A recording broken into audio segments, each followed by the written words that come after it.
오늘은 우리가 요한복음 37번째 시간으로 내가 아는 한 가지라는 제목으로 같이 말씀을 나누도록 하겠습니다. 내가 아는 한 가지. 어떻게 추석 연휴 잘 보내셨습니까? 이번에는 연휴가 굉장히 길었죠. 쓸데없이 길었다 그러면 이제 큰일 날 소리이기 때문에 참 길어서 너무 좋았습니다. 그렇게 긴 연휴 동안 안식을 누리며 살다 오셨습니까? 아멘이 커서 감사합니다. 저는 혹시나 아멘이 안 나오고 쓸데없이 싸움만 하다 오셨을까 해서 너무나 걱정을 많이 했습니다. 그런데 주님께서는 우리들에게 참된 안식을 누리라 하셨습니다. 그리고 다윗 통해서 우리에게 주신 말씀은 뭐였어요? 쓸데없는 싸움에 싸우지 말고 휘말리지 말아라. 분명히 우리 주변에는 아브넬 같은 사람들이 있습니다. 괜히 시비를 겁니다. 사람을 긁습니다. 거기 긁히지 마시고 쓸데없이 긁혀가지고 싸우면 아무도 승자가 없다라고 말씀을 드렸어요. 누구도 이기는 사람 없습니다. 둘 다 패자입니다. 왜냐하면 우리의 안식이 깨지잖아요. 여러분, 사람이 분노하고 싸움이 일어나면 내 마음의 천국은 순식간에 지옥으로 변해버립니다. 그게 너무나도 순식간에 일어나는 일이거든요. 그래서 우리가 그 사단의 전략에 무너지지 마시고 이 안식을 빼앗기지 마시고 환난 속에서 극심한 환난 가운데도 마게도냐 교회들이 넘치는 기쁨이 있었던 것처럼 저와 여러분들에게도 그런 넘치는 기쁨과 참된 안식이 있기를 축복합니다. 오늘 바리새인들이 소경됐다 눈 뜬 사람을 두 번째로 불렀어요. 그 이유는 지난주에 봤던 것처럼 그 부모들이 출교당할까 봐 겁이 나서 대답을 못하고 뭐라 그랬어요? 제가 이제 성인이 됐으니 쟤한테 물어보세요. 우리는 모릅니다 하고 아들에게 뭘 그었어요? 선을 그어버렸습니다. 이제 너와 우리는 선 그어진 상태다. 그러면서 너와 우리는 이제는 남이다. 그렇게 돼버린 거예요. 그리고 그 아들에게 모든 걸 다 돌려놓고 난 다음에 이 어머니 아버지를 보내고 난 후에 다시 두 번째로 그 장님이었다 눈 뜬 사람을 부른 겁니다. 우리가 잊지 말아야 될 게 뭔가 하면 이 사람들이 이렇게까지 계속해서 사람들을 부르고 보내고 다시 추궁하고 그러는 이유가 뭘까요? 이유가 있어요. 이들은 듣고 싶은 말이 있거든요. 우리는 흔히 그걸 답정너라고 하잖아요. 답을 정해놨어요. 그러면 그 답이 나올 때까지 뭐 해야 돼요? 자꾸 듣고 묻고 부르고 보내고 해야 되는 거예요. 종교적 열심에 빠지게 되면 참 진리를 만나지 않고 종교적 열심에 빠지게 되면 사람들에게 나타나는 특징이 있는 게 뭐냐면 눈뜬 장님이 돼요. 종교적 열심에 빠지면 눈뜬 장님이 됩니다. 그리고 아주 강력한 하나가 생기는데 그게 뭐냐면 고집입니다. 눈뜬 장님이 되니까 너무나도 고집이 세요. 왜요? 내가 본다는 거예요. 그러니 내가 보고 내가 안다라고 생각하니까 고집이 황소 고집이 되는 겁니다. 잘못된 확신에 사로잡히면 그렇거든요. 제가 예전에 한번 그런 적이 있다 그랬잖아요. 신학교 갔다가 서울에 이제 전도 사역을 하고 있는데 2호선 전철을 타고 가는 길에 저 삼성동에 있는 쌍둥이 빌딩을 보고서 그게 이렇게 겹쳐 보이면서 하나만 보일 때가 있거든요. 딱 그걸 보고 제가 그랬어요. 63 빌딩이다. 제 옆에 있던 서울 출신 전도사님이 야 저게 무슨 63 빌딩이야. 63 빌딩은 여의도에 있지. 제가 그래 열이 받아갖고 무슨 소리야. 저건 63 빌딩이야. 누가 이겼다 그랬어요? 네, 제가 이겼습니다. 제가 그런 사람이에요. 쌍둥이 빌딩, 63 빌딩 만들 수 있는 사람입니다. 그 정도로 고집이 있어요. 왜 그럴까요? 잘못된 확신에 빠져들잖아요. 안 들립니다. 무조건 63 빌딩이 돼야 돼. 안 그러면 못 견뎌. 그게 죄된 본성이 우리에게 있어요. 이 유대인들만 그런 것 같으십니까? 바리새인만 그런 것 같으세요? 아니요. 저도 그래요. 우리가 다 그래요. 그래서 그 쓸데없는 소모전에 휘말리게 되는 거예요. 그러니까 종교적 이 잘못된 확신에 빠져들면 그러니까 우리가 이단들 보면 알잖아요. 이단들이 얼마나 강력한 고집과 확신을 가집니까? 그러다 보니까 그 사람들은 누구의 말도 안 듣습니다. 누구의 말도 안 들어요. 그러니까 메이커 이단들, 우리가 이름만 대면 아는 이단들도 그렇지만 메이커가 아닌 쓸데없는 이단들, 그러니까 잘못된 말씀과 잘못된 교리로 오래도록 신앙생활을 기성교회에서 하다 보니까 이게 잘못된지 아닌지도 몰라. 왜요? 성경을 통해 배려할 사람들처럼 그러한가요? 확인을 해야 되는데 그러질 않고 덮어놓고 아멘이 되다 보니 오랜 세월 되다 보니까 이건 기정사실이야 라고 믿어버리면 하나님의 말씀을 아무리 전해도 들을까요? 안 들을까요? 안 듣습니다. 눈뜬 맹인이 돼버려서 안 들려요. 그거 누가 열어주셔야 돼요? 주님이 열어주셔야 돼요. 주님이 열어주기 전에는 열리지가 않는 거예요. 오늘 이 사람들이 눈뜬 맹인을 두 번째 불러가지고 뭐라 그러냐면 너는 하나님께 영광을 돌리라 그랬어요. 참 좋은 말 아닙니까? 하나님께 영광을 돌리라. 눈을 떴으니 하나님께 영광을 돌리라. 좋은 말이에요. 거기까지만 했으면 좋은데 그 다음 뭐라 그랬어요? 같이 읽습니다. 24절입니다. 시작. 이에 그들이 맹인이었던 사람을 두 번째 불러 이르되 너는 하나님께 영광을 돌리라. 너는 하나님께 영광을 돌리라. 그러면서 뭐라 그래요? 우리는 이 사람이 죄인인 줄 아노라. 그러니 이 사람들은 이미 답을 정했어요. 예수는 뭐다? 죄인이다. 너를 고쳐준 그 예수는 죄인이다. 그러니 너는 그 예수에게 감사하지 말고 누구에게 영광 돌려라? 하나님께 영광 돌려라. 그러면서 뭐 하고 있는 거예요? 뭐 하고 있는 걸까요? 강요하고 있는 거예요. 강압적으로. 그러니까 이 하나님께 영광을 돌리라는 말이 그렇게 좋게 들릴 수가 없어요. 너 똑바로 얘기해. 그 말하고 똑같은 거예요. 너 하나님께 영광을 돌려. 왜? 우리는 전부 다 이 사람을 뭐라고 정했어? 죄인이라고 정했어. 왜요? 널 고쳐줬지만 어느 날 했다고요? 안식일에. 어떻게 거룩한 안식일에 어떻게 하지 못할 일을. 그러면서 예수님을 이미 이 죄인으로 정해놨기 때문에 이 사람들은 그 뜻이 변해요 안 변해요? 절대 안 변해요. 그러니까 계속 부르는 거예요. 그렇기 때문에 우리가 하나님을 바로 알지 못하면 이런 잘못된 생각에 빠져들 수 있다니까요. 이사야 11장에 뭐라 그랬어요? 여호와를 아는 지식이 물이 바다 덮음같이 풍성해지면 두 가지가 사라진다 그랬어요. 해됨과 상함이 없을 것이다. 다른 사람 물지 않고 다른 사람 상하게 하지 않고 다른 사람 겁박하지 않고 함께 살아가는 세상이 될 것이다. 그게 무슨 나라라 그랬어요? 하나님의 나라. 메시아의 나라 그랬어요. 그런데 이 유대인들은 그런 나라를 살아요? 못 살아요? 못 삽니다. 이들은 무슨 나라 살아요? 이 세상 나라 사는 거예요. 그러니까 뭐예요? 자기들의 힘을 가지고 진실을 말하고 있는 사람도 겁박해서 그걸 어떻게 만들려고 그래요? 자기들의 이 모든 의도와 생각대로 모든 걸 만들어내고 싶은 거예요.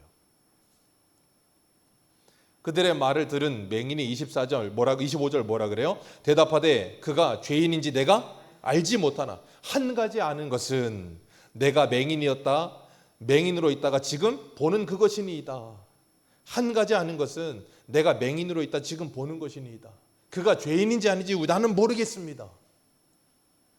참 대단한 사람이에요. 여러분 만약에 이런 상황 왔으면 여러분들 이렇게 담대하게 말할 수 있으시겠어요?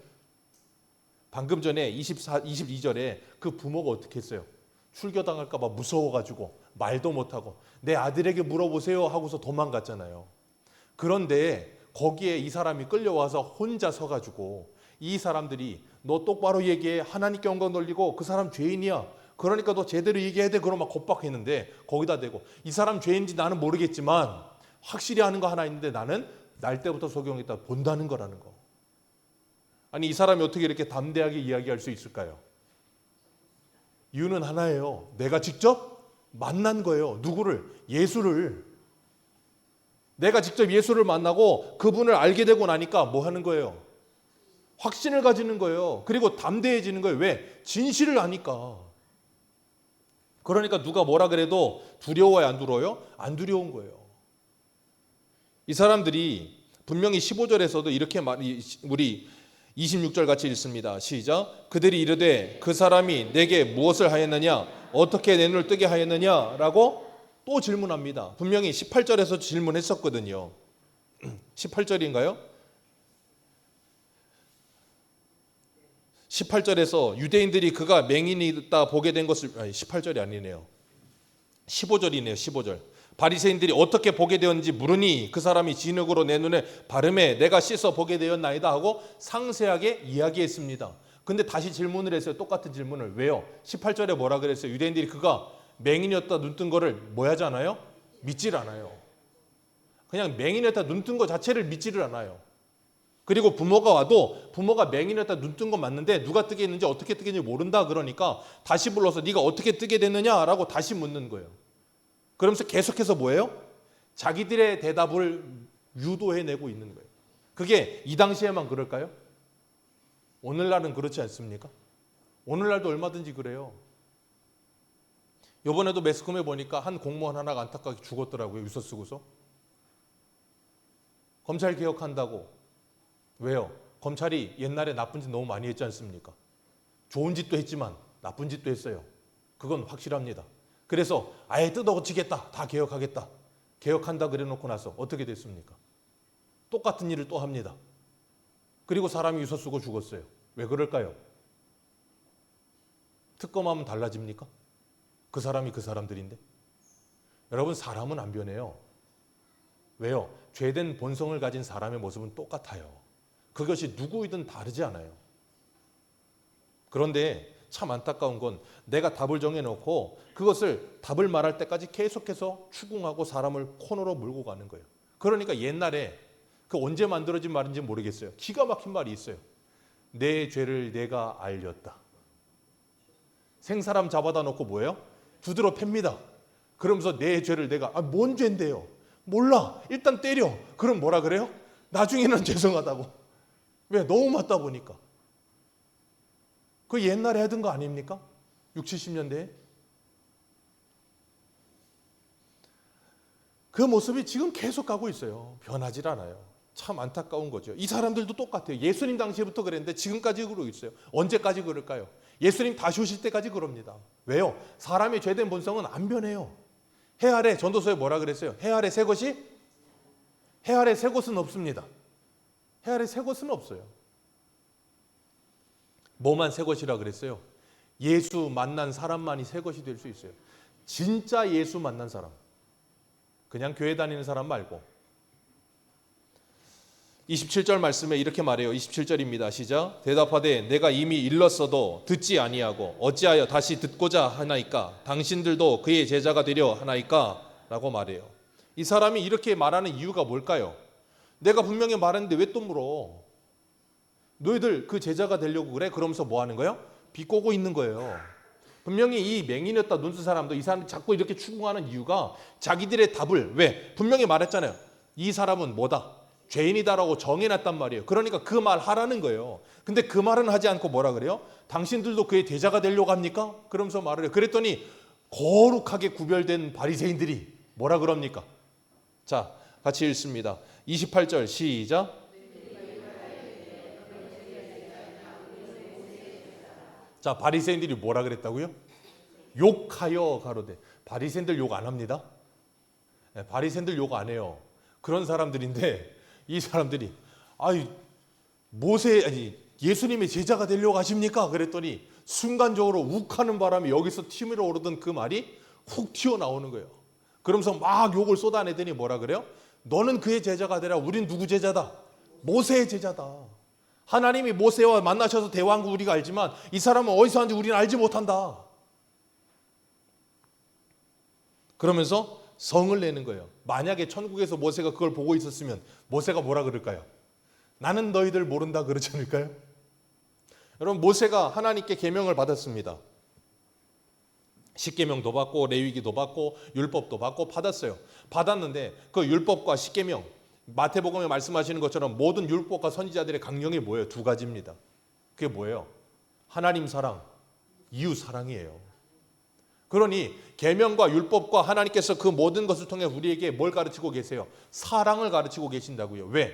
로마서 13장에 뭐라 그래요? 사랑은 율법의 완성이라고요.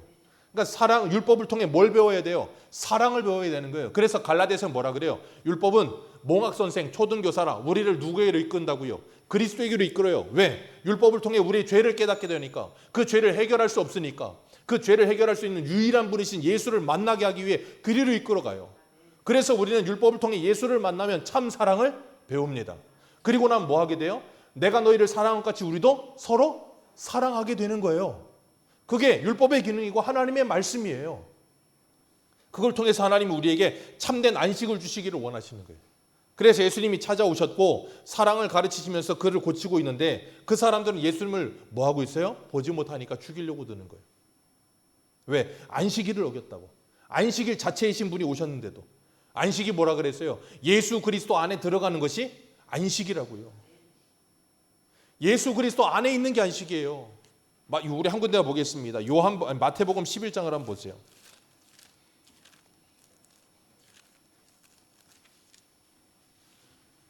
마태복음 11장 28절.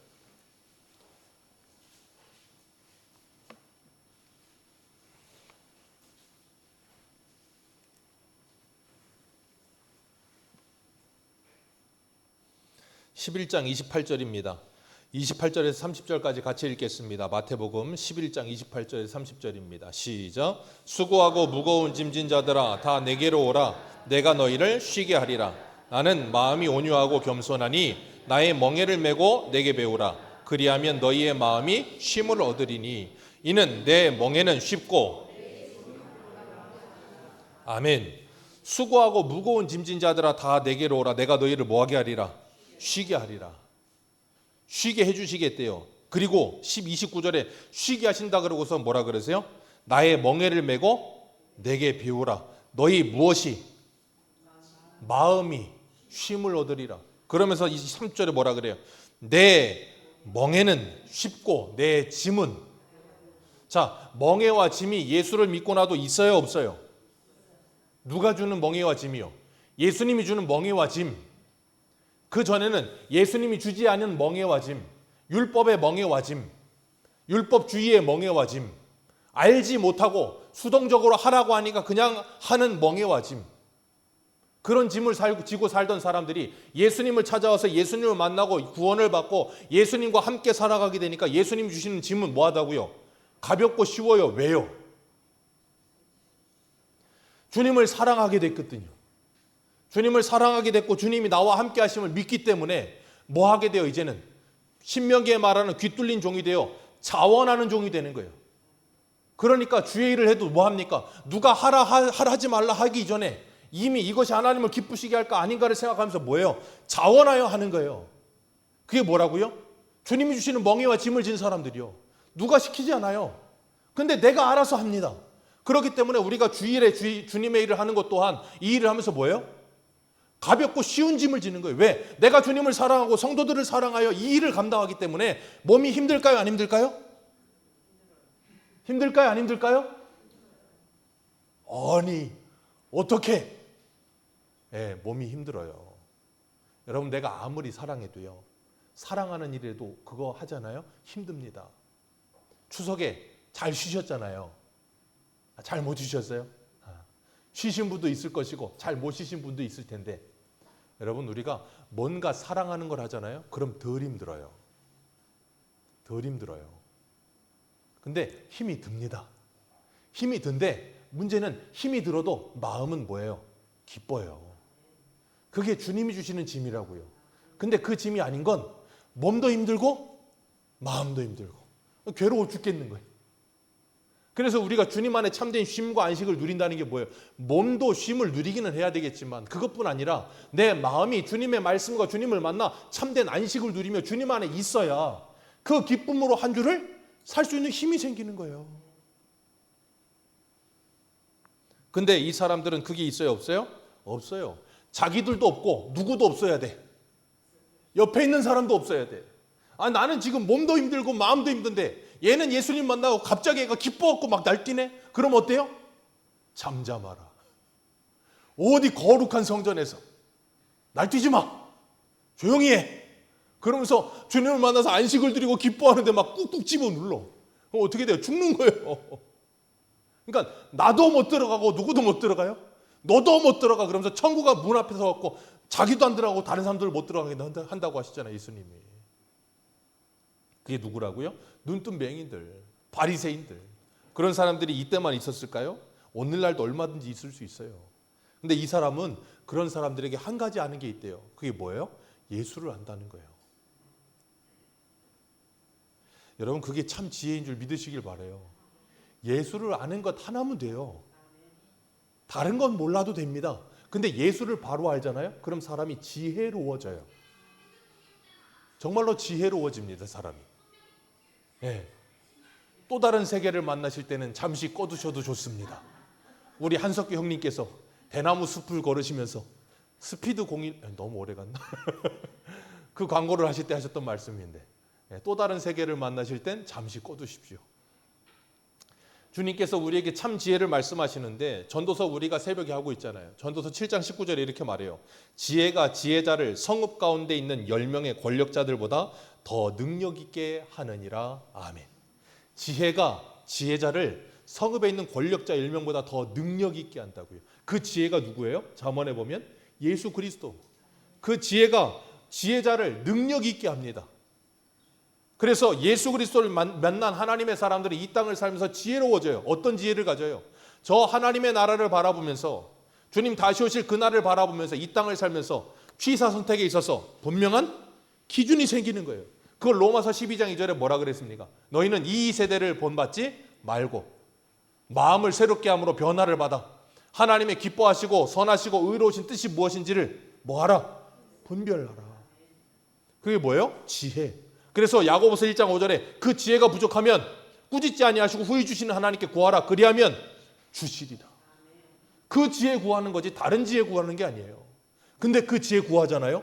그 지혜를 가지면 사람이 지혜로워져서 일상생활을 살면서도 지혜롭게 판단하며 살아요.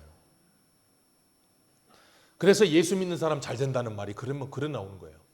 괜히 그냥 무슨 뭐 돈을 많이 받아 그런 게 아니고 저 사람이 변하는 거예요. 그러니까 이 맹인이었던 사람이 이 사람들 앞에 가서 담대하게 말할 수 있는 거예요. 누구를 만나니까? 예수를 만나니까 한순간에 변하는 거예요. 육신의 눈이 떠지고 났는데 영적인 눈도 주님께서 떠주시기 위해서 만나주시러 오시잖아요. 그런 것처럼 우리가 이 땅에서 육신의 눈만 가지고 살다 보면 눈에 보이는 게 전부인 줄 아는 삶을 살아요. 근데 분명한 건 눈에 보이는 게 전부가 아니라는 걸 우리는 분명히 말씀을 통해 압니다. 그래서 눈에 보이지 않는 세계를 뭐하고 살아요? 소망하며 살잖아요. 그래서 로마서 8장에 뭐라 그래요? 우리가 보이지 않는 것을 소망한다면 참음으로 인내할지니라. 보이는 것은 소망이 아니니. 여러분, 그건 저 백운산 밑에 있는 용궁사에 계시는 분들도 알아요. 불교의 반야심경이라고 유명한 경전이 있죠. 그 반야심경의 가장 핵심 구절 중에 하나가 여러분이 잘 아시는 색즉 시공, 공즉 시색이라고 그래요. 색, 눈에 보이는 세계는 색은 즉 뭐고 공이고, 공은 즉 뭐다? 색이다. 눈에 보이는 건 아무것도 아니고 눈에 보이지 않는 것이 진정한 세계다. 여러분, 불교에서도 그 정도 말은 합니다. 참 멋있지 않아요? 그래서 불교 사람들이 진리라고 생각하는 세 가지 삼법인이라고 있는데 그 중에 첫 번째가 뭐냐면 재행무상이에요. 이 세상의 모든 것은 영원히 변하지 않는 건 없다. 모든 것은 다 변하며 흘러간다. 얼마나 진리입니까? 아니, 예수를 모르고 성경을 모르는 세상의 사람들도 세상을 돌을 닦아가면서 세상의 이치를 깨달아가면서 깨달은 진리예요. 여러분, 그건 진리입니다. 진리 아니라고 생각하십니까? 진리예요. 그 정도 일반적인 은총 속에 하나님이 그 정도는 알게 하신 거예요. 근데 그들은 거기까지지 그 이상을 알지 못해요. 여러분 생각해 보세요. 순리대로 사는 거 진리입니까? 아닙니까? 진리예요. 하나님이 정해놓으신 창조 질서라고요. 그 속에 이 모든 게 들어가 있어요. 근데 그들은 편협하게 한 조각만 알지 전부를 알지를 못하는 거예요. 왜? 예수를 만날 수가 없으니까. 이 참 지혜신 예수를 만나야 그 모든 것이 깨달아지는데 그렇지 않으니까 알 수가 없는 거예요. 우리는 정말 예수를 만났고 예수를 믿고 예수 때문에 눈뜬 사람으로 살고 계십니까? 아멘이 없으시네요? 정말로 예수를 만났고 정말로 눈을 떴다면 여러분 보이는 세상이 전부가 아니라는 걸 믿게 될 줄로 믿습니다. 보이지 않는 하나님의 나라가 있음을 믿게 되는 거예요. 그래서 베드로가 뭐라 그래요? 우리 베드로전서 한 군데 볼까요? 우리 베드로전서 한번 펴보세요.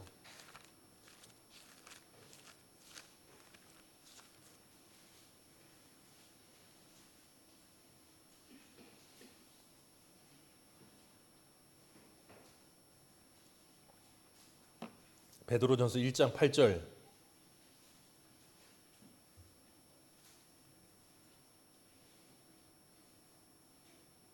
베드로전서 1장 8절입니다. 같이 읽습니다. 시작.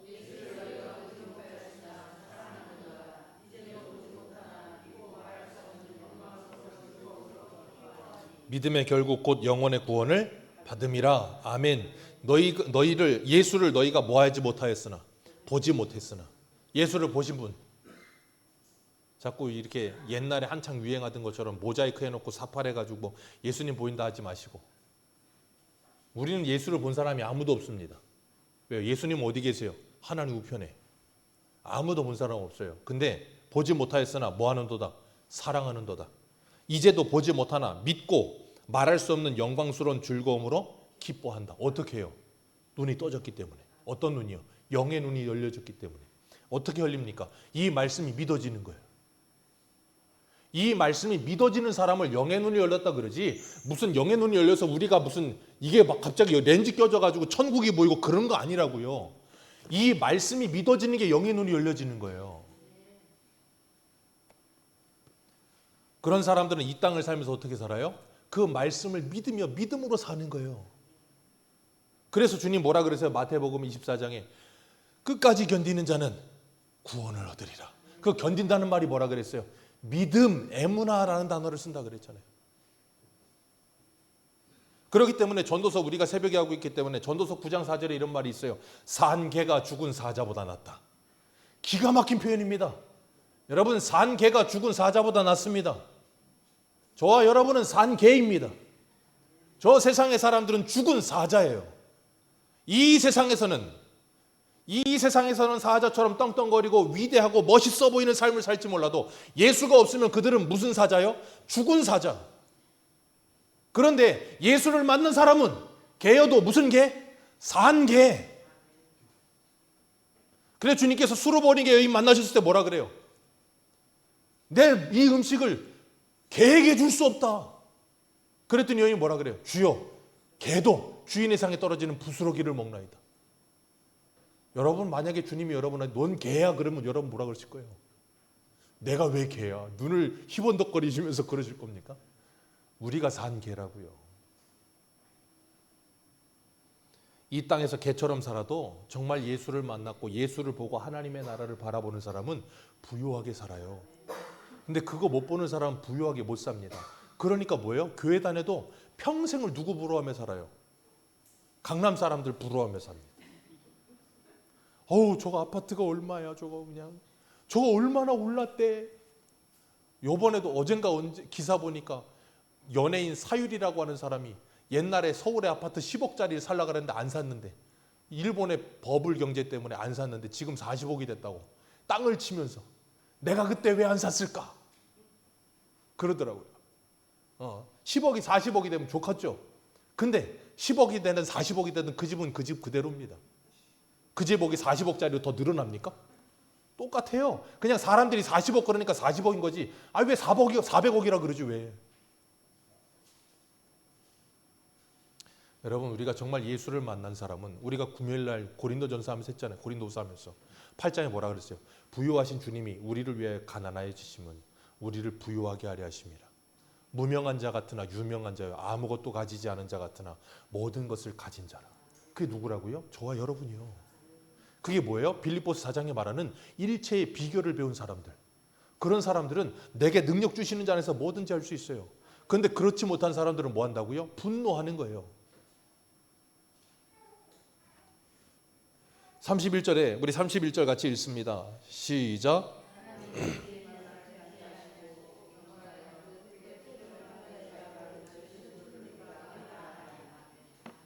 하나님이 죄인의 말을 듣지 않으시고 경건하여 그 뜻대로 행하는 자들의 말을 들으시는지 우리가 알아야 돼. 시편 말씀 인용한 거예요. 이 사람 참 똑똑한 사람이에요. 왜냐하면 장님이어도 계속해서 뭘 했겠어요? 동냥하면서 들을 기가 있을 거 아닙니까? 평생을 들었으니 이 정도는 아는 거예요. 그러면서 32절에 뭐라 그래요? 창세 이후로 맹인으로 난 자의 눈을 뜨게 하였다 함을 듣지 못하였으니 이 사람이 누구로부터? 하나님께로부터 오시지 아니하였다면 아무 일도 할 수 없으리이다. 누가 이 말했다고요? 맹인이었던 사람이. 유대인 바리새인들이 이런 말을 해도 전찬을 파네. 맹인이었던 사람이 이런 말을 하는 거예요. 왜? 누구를 만나니까? 예수를 만나니까 그 사람이 예수로 말미암아 이것이 깨달아지기는 알게 되는 거예요. 이 사람들은, 이 바리새인들은 뭐라 그러는데 저놈은 죄인이야. 아니요, 죄인은 아닙니다. 왜요? 누구도 창세기로 맹인 눈뜨게 한 사람 없습니다. 누구도 죄인인 사람 하나님께서 그 기도를 들으신 적 없습니다. 그런 거 보니 저분은 적어도 죄인은 아니고 저분은 적어도 누가 보내신 분입니다. 하나님이 보내신 분입니다. 내가 그거 확실히 하나 압니다. 그거 하나 확실히 아니까 뭐예요? 유대인들 앞에 가서 담대하게 말하는 거예요. 바리새인 앞에 가서 담대하게 말하는 거예요. 여러분 사도행전에 보면 베드로가 요한과 함께 사내들이 공회에 잡혀갑니다. 예수 전하다가. 그러니까 그 사람들이 겁박합니다. 그랬더니 뭐라 그래요? 하나님 앞에서 너희들의 말을 듣는 것과 하나님의 말씀을 듣는 것 어느 것이 옳은가 너희들이 판단해봐라. 대놓고 이야기를 해요. 왜? 요한복음 20장에서 뭐하고 있었는데?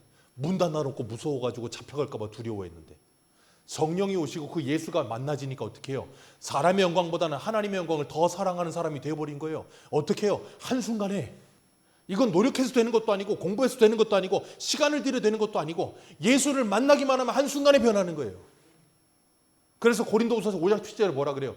그런즉 누군지 그리스도 안에 있으면 새로운 피조, 이전 것은 지나갔으니 새 것이 됐다. 그게 한순간에 일어나는 겁니다. 한순간에. 그랬더니 그 사람들이 34절에 뭐라 그래요? 대답하여 이르되 내가 온전히 죄 가운데 나서 우리를 가르치느냐? 그러니까 지금 누가 누구를 가르치고 있어요? 맹인이었다 눈뜬 사람이 율법의 전문가라고 하는 바리새인들을 가르치고 있는 거예요. 그러니까 전문가라고 하는 바리새인들이 어때요? 열받는 거예요. 열받고 화가 나고 이놈이 자꾸 예수를 하나님 보내신 자라 그러니까 열받아서 뭐 해버렸어요? 쫓아내버립니다. 이게 출교인지 그냥 자기들 그 공간에 쫓아낸 건지 모르지만 쫓겨나요 거기서. 그리고 났더니 주님께서 뭐 하세요? 그 사람을 찾아오시고 그 사람을 다시 만나주시는 거예요. 어디서 쫓겨났더니? 유대교에서 쫓겨났더니 처음에는 맹인일 때도 죄인이라고 손가락질 당하면서 누구에게도 상종 못할 존재로 살던 사람인데 이제는 눈을 떴어. 그랬으면 좀 상종 좀 해줘야 될 것 아닙니까? 눈을 떴는데도 쫓아내버려. 그랬더니 주님이 찾아오셔서 그를 만나주세요. 여러분 우리가 이 땅을 살아가면서 하나님의 말씀을 바로 알지 못하면 이 유대인들처럼 살고요. 하나님의 말씀을 바로 알면 이 맹인처럼 살게 되는 거예요. 이 맹인이 이렇게 막 목이 터져라 이야기를 하는데 이 사람들이 들어요 안 들어요? 안 듣습니다. 우리 한 군데 보겠습니다. 고린도전서 2장을 보세요. 고린도전서 2장.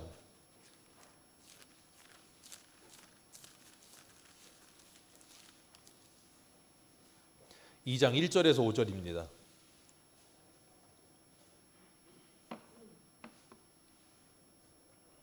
2장 1절에서 5절 시작. 형제들아 내가 너희에게 나아가 하나님의 증거를 전할 때에 말과 지혜의 아름다운 것으로 아니하였나니 내가 너희 중에서 예수 그리스도와 그가 십자가에 못 박히신 것 외에는 아무것도 알지 아니하기로 작정하였습니다. 내가 너희 가운데 거할 때에 약하고 두려워하고 심히 떨었노라. 내 말과 내 전도함이 설득력이 있는 지혜의 말로 하지 아니하고 다만 성령의 나타나심과 능력으로 하여 너희 믿음이 하나님의 능력에 있게 하려 하였노라. 아멘. 너희의 믿음은 사람의 지혜에 있지 않다. 어디에 있다? 하나님의 능력에 있다. 그래서 사도 바울이 뭐 했다고요? 내가 말과 전도함에 있어서 말과 설득력 있는 지혜의 말로 하지 않았다. 뭐만 했다고요? 십자가에 못 박히신 것 외에는 예수 그리스도와 십자가에 못 박히신 것 외에는 내가 전하지 않기로 아무것도 알지 않기로 작정했다. 왜요? 그리스도라는 지식이 가장 고상하기 때문에. 내 그거 하나 안다. 내 그거 하나만 알고 달려가기로 했다. 저와 여러분들도 그거 하나만 알고 사시기를 주님의 이름으로 축복합니다. 다른 무엇을 알려고 하지 마시고 예수가 그리스도 되시며 그리스도가 십자가에 죽으시고 부활하셔서 나를 구원하셨다. 이것이 정말로 내게 경험되어지는 사람, 그 십자가가 통과되어지는 사람은 이 사람처럼 변화된 삶을 살게 되어 있어요. 정말로 그렇게 살게 되어 있습니다. 그런데 그렇지 못한 사람들은 뭐예요? 끝까지 고집을 부려요. 누구처럼요? 유대인들처럼. 이 맹인이었던 사람이 얼마나 진리를 말하고 있습니까? 설득력 있게 시편부터 해서 쫙쫙쫙 설명을 하고 있어요. 근데 그 말을 논리적으로 듣고도 뭐예요? 들으려고 하지 않아요.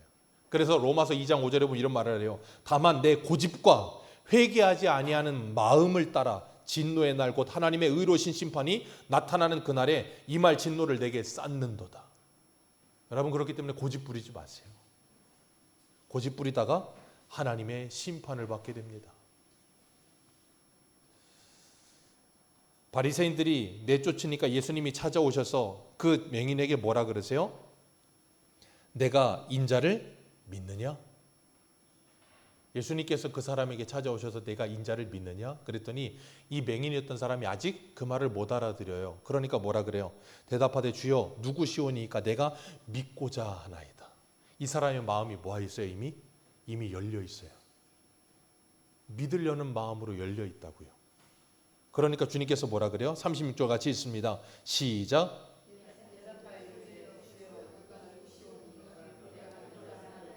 예수께서 이르시되 내가 그를 보았거니와 지금 너와 말하는 자가 그랬더니 그 사람이 어떻게 해요? 38절 주여 내가 믿나이다. 주여 내가 믿나이다. 이게 이 사람의 실력일까요? 아니요.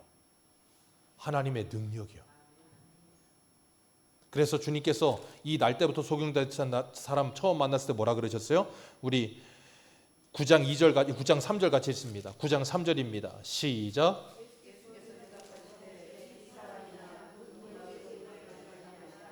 그에게서 하나님이 하시는 일을 이게 하나님이 하시는 일을 나타내시기 위해 이 일이 되어진 거예요.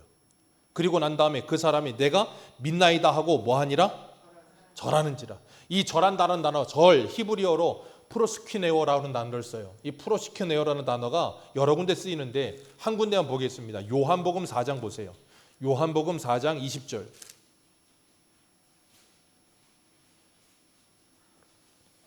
요한복음 4장 20절. 여기 보면 예배에 대해서 쭉 설명하십니다. 수가성 여인 만나셔서. 우리 4장 20절 같이 읽습니다. 시작.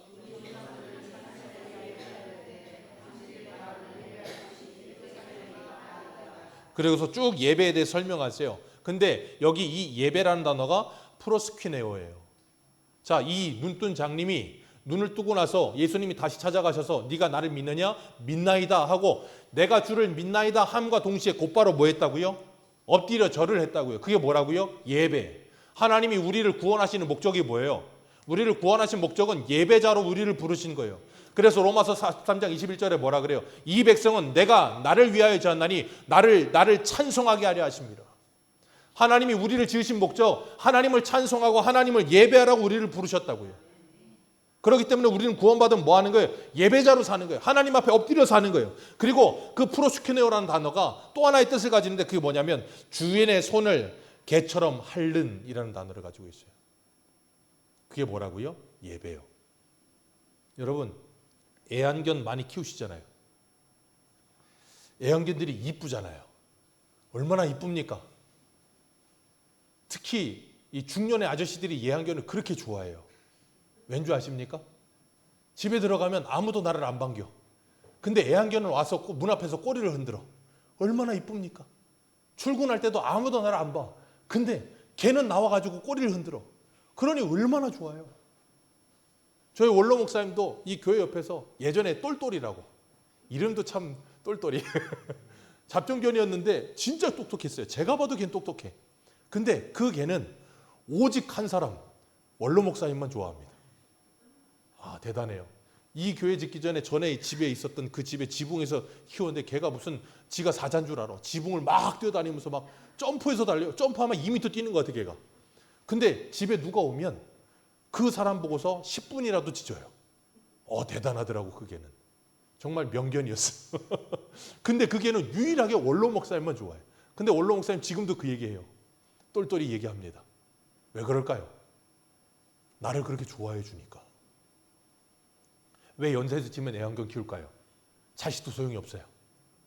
근데 그 개는 옆에서 나를 계속해서 핥아주고 꼬리 흔들어주고 내 말을 들어주고, 그러니까 애완견 좋아하는 거잖아요. 여러분, 프로스퀴네오라는 단어가 뭐라고요? 주인의 손을 개처럼 핥는. 아까 전도서 9장에 뭐라 그랬다고요? 산 개가 죽은 사자보다 낫다. 우리가 누구라고요? 바로 그 산 개. 누구의 손을 핥는? 주인의 손을 핥는. 그리고 주님을 보면, 내 주인을 보면 좋아서 그 주인에게 꼬리를 흔드는. 그리고 오직 그 주인만을 아는. 그게 구원받은 하나님의 사람이에요. 저와 여러분은 무엇을 한 가지를 아십니까? 이 사람은 딱 하나, 예수 그리스도를 안다고요. 이 말을 하면서 내가 주를 믿나이다 그랬더니 주님께서 39절에 뭐라 그랬어요? 같이 읽습니다. 시작. 예수께서 이르시되 내가 심판하러 이 세상에 왔으니 보지 못하는 자들은 보게 하고 보는 자들은 맹인되게 하려 함이니라. 그 말을 듣고 바리새인이 대번에 뭐라 그래요? 우리도 맹인인가? 귀는 열려 있어요. 우리도 맹인인가 그랬더니 예수님이 뭐라 그래요? 41절 같이 읽습니다. 시작.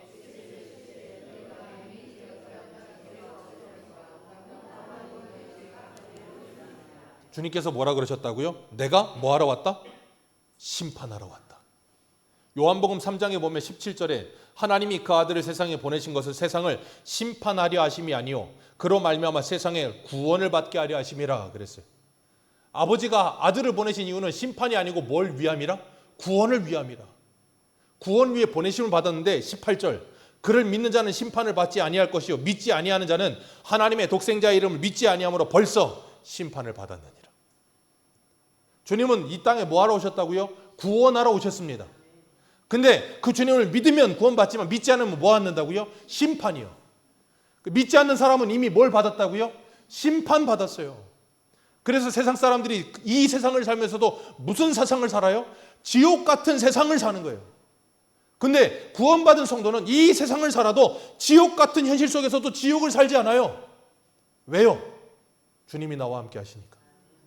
그래서 제가 예전에 출애굽기 강의하면서 그랬잖아요. 모세는 광야에서 40년 동안 광야를 살았지만 모세는 가나안 땅, 약속의 땅, 가나안 땅보다도 더 좋은 땅을 살았다고. 왜요? 거기 하나님이 계시잖아요. 여러분, 여러분의 삶의 터전이 지금 사막이십니까? 여러분의 삶의 터전이 지금 너무나도 칠흑 같은 터널을 통과하십니까? 근데요, 거기 주님이 나와 함께 하시면 사막이 아니고 천국이 돼요. 근데 아무리 좋은 가나안 땅에 살아도 거기 주님이 나와 함께 하시지 않으면 지옥이 되는 거예요. 정말 우리는 그 한 가지를 알고 살고 있는가 하는 거예요. 누가복음 18장에 가면 어떤 관리가 예수님 찾아옵니다.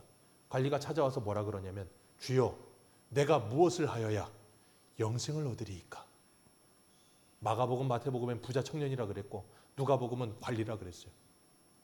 근데 예수님 뭐라 그러셨어요? 네가 계명을 지켜라. 그랬더니 그 사람이 하는 말이 내가 어려서부터 이 계명을 다 지켰습니다. 그랬더니 예수님께서 누가복음 18장 22절에 이렇게 말씀하세요. 예수께서 이 말씀을 들으시고 이르시되 내게 아직 한 가지 부족한 것이 있으니 내게 있는 것을 다 팔아 가난한 자들에게 나누어 주라.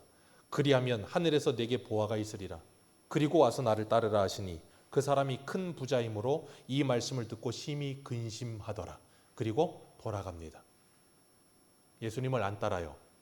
자, 오늘 다시 돌아오셔서 25절 말씀 같이 읽습니다. 25절입니다. 시작.